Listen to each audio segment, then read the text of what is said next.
दोस्तों, यदि आप या आपकी फैमिली का कोई मेंबर लाइलाज बीमारी से ग्रसित है, औलाद को लेकर परेशान है, नौकरी धंधे को लेकर कोई दिक्कत है, संपत्ति की समस्या को लेकर परेशानी है, बिजनेस नहीं चल रहा है, कर्ज में डूब चुके हैं, घर में कोई क्राइम हो गया और पुलिस उसका पर्दाफाश अभी तक नहीं कर पाई है, किसी ने कोई तंत्र मंत्र करवाया होने का संदेह है, परिवार या घर में भूत प्रेत का साया या बाधा है, ऊपरी हवा या किया कराया होने से संबंधित कोई प्रॉब्लम है, इन समस्याओं से पार पाने का कोई रास्ता नहीं सुझाई दे रहा है तो आपका दिमाग चकरा जाना लाजमी है।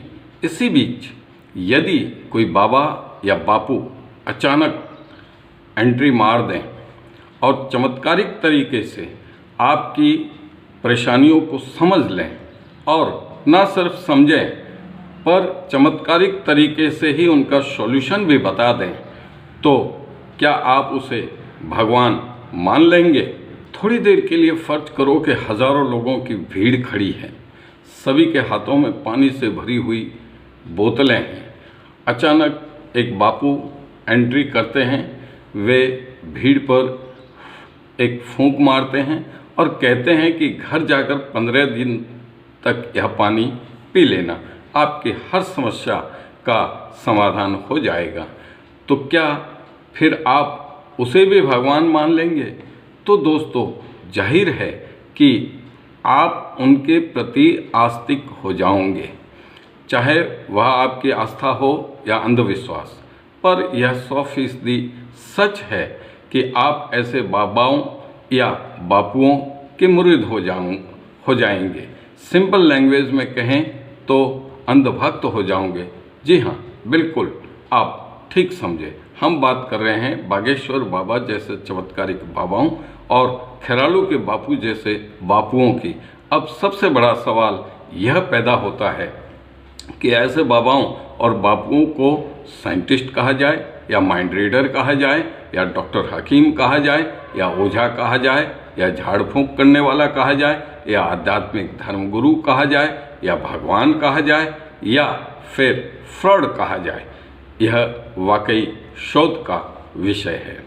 दोस्तों, यहाँ हम आपको 1972-73 की मतलब पूरे 50 साल पहले की एक घटना बताते हैं, जब हम अहमदाबाद में हाई स्कूल में पढ़ते थे। गुजरात के मेहसाना ज़िले के खेरालू कस्बे में एक फ्रॉड मौलवी ऐसे ही अचानक आसमान से टपक पड़े थे।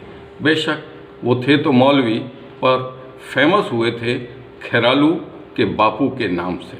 गुजरात में या तो किसी बाबा या मौलवी को या फिर किसी दरबार या ठाकुर को बापू कहा जाता है। बापू के दरबार में विभिन्न समस्याओं से ग्रसित हजारों लोगों की भीड़ उमड़नी शुरू हो गई। बापू के फरमान के मुताबिक सभी लोग हाथ में बोतल लेकर जाते थे जिसमें पानी भरा रहता था।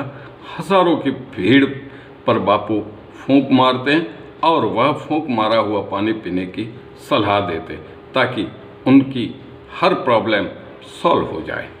कुछ अरसे तक तो ये ड्रामा चलता रहा, पर बाद में जब बापू ने दी समय सीमा में प्रॉब्लम सॉल्व नहीं होने लगे, लोगों को बीमारी से निजात नहीं मिलने लगी, तो पाखंडी बापू के प्रति लोगों का क्रेज़ खत्म होने लग गया।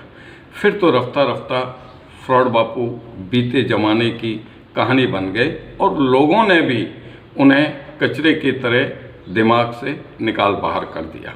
हाँ, उस समय लोगों ने खाली बोतलें बेचकर अनाप शनाप पैसे जरूर कमाए, पर 50 साल बाद भी आस्था कहें तो आस्था और अंधविश्वास कहें तो अंधविश्वास, हालात करीब करीब वैसे ही हैं। आज भी लोगों को मूर्ख और बेवकूफ़ बनाने वाले बाबाओं और बापुओं की फहरिस्त लंबी है। इनमें कई बाबाओं के नाम तो ऐसे हैं जिन्हें सुनकर आपको भी हंसी छूट जाएगी। मसलन जलेबी बाबा, मिर्ची बाबा, फाफड़ा बाबा, अकलाम बाबा, चटनी बाबा, राधे माँ, हकीम बाबा, नारायण स्वामी, आशाराम, गुरमीत बाबा, चंद्रा स्वामी और भी कई। आपको कमोवेश हर धर्म, हर देश, हर स्टेट में ऐसे चमत्कारिक बाबा मिल जाएंगे। कोशिश करेंगे तो हो सकता है कि आपके आसपास ही मिल जाए। हैरत की बात तो यह है कि ऐसे फ्रॉड बाबाओं के पॉलिटिशियंस से भी काफ़ी रिश्ते होते हैं और समय समय पर ये चर्चा में भी आते रहते हैं और वे ऐसे रिश्तों का फ़ायदा भी खूब उठा लेते हैं। अब बात करते हैं बागेश्वर धाम के बाबा धीरेंद्र शास्त्री की, जिनकी कुछ अरसे पहले ही धमाकेदार एंट्री हुई। सोशल मीडिया पर वायरल होते वीडियोस के मुताबिक तो बाबा बड़े दिलचस्प हैं, भला के खूबसूरत, रंग बिरंगी पोशाक पहनते हैं, तब तो उनका लुक पौराणिक कथाओं के किसी राजकुमार से कम नहीं लगता। खासियतों की भी उनमें भरमार है। किसी को पैर छूने देते हैं तो किसी को हंसते हुए यह कहकर पाँव नहीं छूने देते कि वे तो अछूत है, मतलब अनटचेबल। बाबा के जीवन परिचय के बारे में बात करें तो जनवरी 2023 में दैनिक जागरण में छपी एक रिपोर्ट के मुताबिक 4 जुलाई 1996 को जन्मे बाबा का जन्म का नाम धीरेंद्र कृष्ण गर्ग है। बाद में उन्होंने धीरेंद्र कृष्ण शास्त्री का नाम अंगीकार किया। पिता का नाम कृपाल गर्ग और माता का नाम सरोज देवी गर्ग।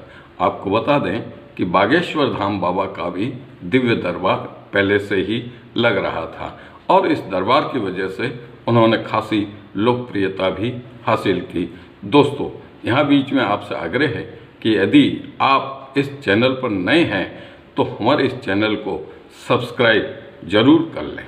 दरअसल बागेश्वर बाबा अचानक सुर्खियों में तब आए जब एमपी के सागर में प्रवचन के दौरान हिंदुओं से एक होने, पत्थर फेंकने वालों के घर पर बुलडोजर चलवाने और लोगों से अपने हाथों में हथियार उठाने का आह्वान किया।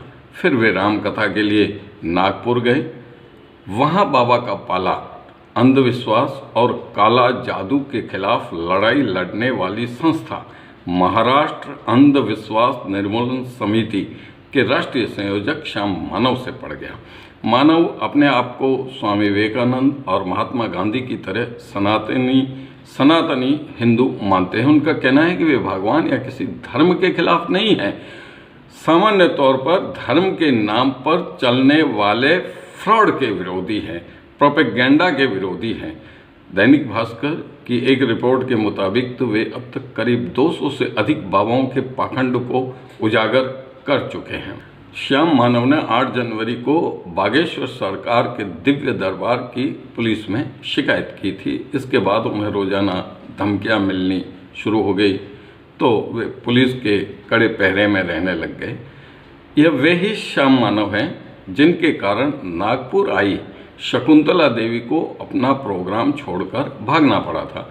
आपको बता दें कि शकुंतला देवी का नाम Guinness book of world records में दर्ज है। इन्हीं श्याम मानव ने नागपुर गए बागेश्वर बाबा के खिलाफ उनके दिव्य दरबार के चमत्कारों के सिलसिले में पुलिस में शिकायत दे दी। हालांकि बाद में नागपुर पुलिस ने बाबा को क्लीन चिट भी दे दी।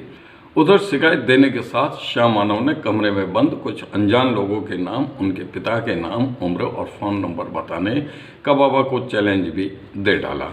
साथ ही उस कमरे से सटे एक अन्य कमरे में रखी वस्तुओं के नाम भी बताने का चैलेंज दे दिया, मतलब उन वस्तुओं का ब्यौरा देने का चैलेंज दे दिया। यह भी बताया कि यदि वे सही बता देंगे तो उन्हें समिति की ओर से 30 लाख रुपए का इनाम भी दिया जाएगा। पर बाबा उससे पहले ही नागपुर से निकल गए। तब कुछ हिंदूवादी संगठनों से जुड़े लोगों ने श्याम मानव का पुतला फूंका। फिर तो श्याम मानव को जान से मारने की धमकियां मिलने लग गई। तो इसके बाद श्याम मानव की सिक्योरिटी और टाइट कर दी गई।